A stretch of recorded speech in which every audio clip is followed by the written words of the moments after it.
Krishna, hi dear friends. Today we are going to discuss this beautiful pastime of SAFALA EKADSHI, which is also known as Venjuli Mahadwadashi and Paush Krishna Ekadshi. This Ekadshi falls on Paush Krishna Paksh. Once Dharmaraj Yudhishthir said, O Shri Krishna, what is the name of the Ekadshi that occurs during the Paush Krishna Paksh dark fortnight of the month? How is it observed, and which Swarupa of yours is to be worshipped on that day? Please narrate this to me. Param Purush Bhagwan readily replied, O Rajan, because you desire to hear, I shall answer your questions and describe to you the glories of Paush Krishna Ekadshi. I do not become as pleased by sacrifice or charity as I do by my devotees observe of Ekadashi to the best of one's ability. Therefore, one should fast on SAFALA EKADSHI, the day of Shri HARI. Yudhishthir, I urge you to hear with undivided intelligence and glories of Paush Krishna Ekadshi. One should not differentiate among Ekadashis, Rajan. To benefit humanity and large, I shall now describe to you the process of observing Paush Krishna Ekadshi. Process of observing this Ekadshi on this sacred day. One should worship Bhagwan Sri Narayan. Just as among snakes, Sheshnag is the best. Among birds, Garud is the best. Among sacrifices, the Ashwamedh Yagna is the best. Among rivers, Ganges is the best. Among Devas, Bhagwan Shri Vishnu is best. And among two-legged beings, the Brahmins are the best. So among all fasting days, Ekadashi is the best. O foremost of king, born in the Bharat dynasty, whoever strictly observes Ekadashi become very dear to me and indeed worshipable by me in every way. Now listen, as I describe the process for observing SAFALA EKADSHI. On SAFALA EKADSHI day, my devotee should worship me by offering me fresh foods according to time, place, circumstances, and by meditating on me as the all-auspicious Param Purush. He should offer me pomegranate, betel, coconut, guava, nuts, cloves, mangoes, and different kind of aromatic spices. He should also offer me incense and bright ghee lamps. For such an offering of lamps on SAFALA EKADSHI is specially glorious. The devotee should try to stay awake the all night. Merits one can get. Now please hear with undivided attention as I tell you how much merit one get if he fast on remain awake throughout the entire night. Hey Rajan, there is no sacrifice of pilgrimage and yields merit equal to or better than the merit one gains by fasting on SAFALA EKADSHI. Such fasting, particularly if one can remain awake and alert all night long, bestows the same merit upon the faithful devotee as the performance of austerity for 5,000 years. Rajan, please hear the glorious history of this Ekadashi. Once there was a city called Champavati, which was ruled by the saintly king Mahismata. He had 4 sons, the eldest of whom Lampaka. Lampaka always engaged in very sinful activities like illicit sex with the wives of others, gambling, and association with unknown prostitutes. His evil deeds gradually reduced the wealth of his father, King Mahismata. Lampaka also became very critical. At last, King Mahismata, seeing the condition of his son, and exiled him to the forest. Out of fear of the king, even compassionate relatives did not come to Lampaka's defense. So angry was the king and so sinful was Lampaka. Bewildered in his exile, Lampaka thought of himself, my father has sent me away and even my kinsmen do not raise any objection. What should I do now?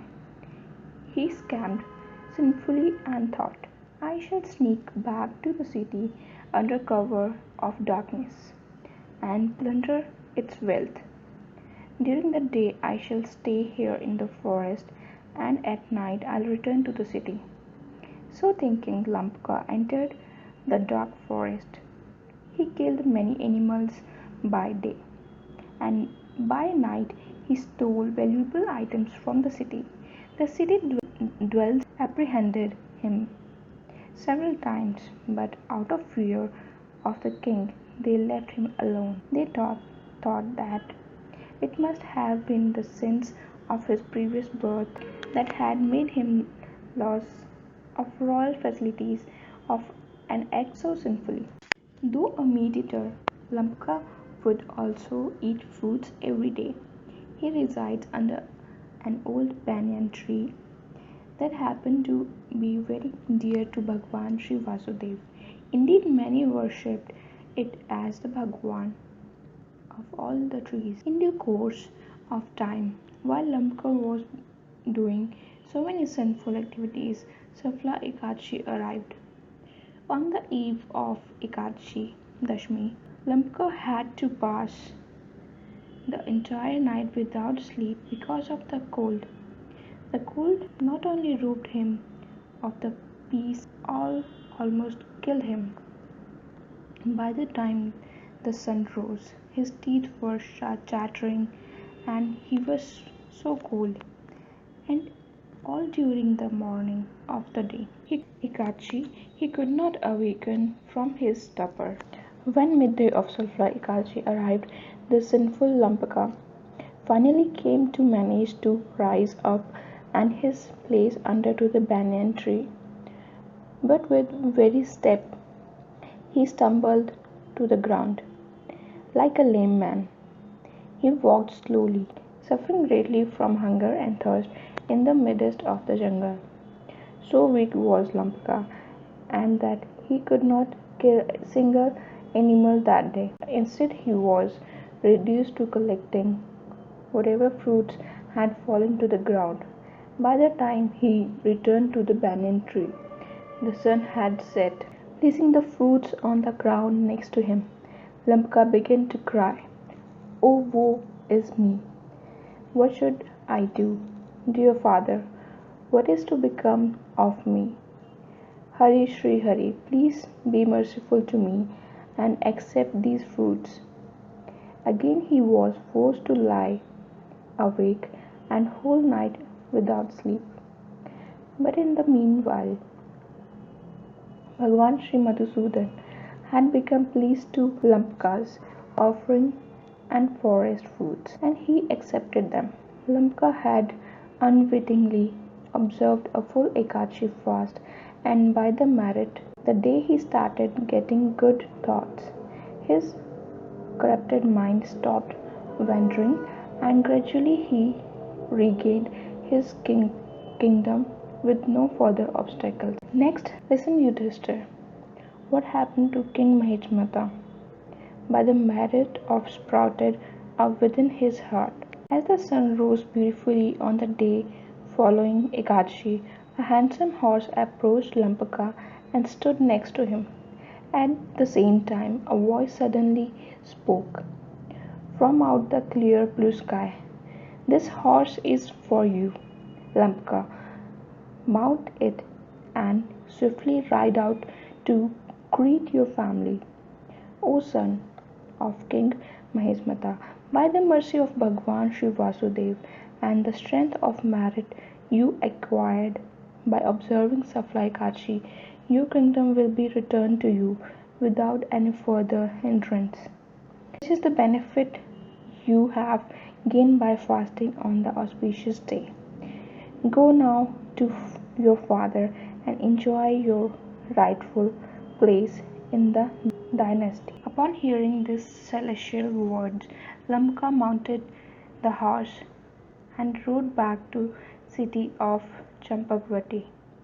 By the merit he had acquired by fasting on SAFALA Ekadshi, He had become a handsome prince once more and was able to absorb his mind in the lotus feet of Pran Purushottam Shri Hari. In other words, he had become my pure devotee.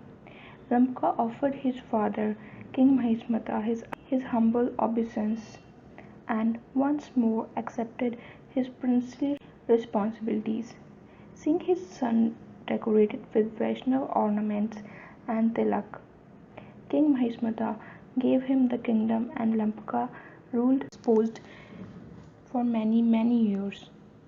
Whenever Ekadshi came, he worshipped the Puran Purushottam with great devotion, and by the mercy of Shri Krishna, he obtained a beautiful wife and fine son.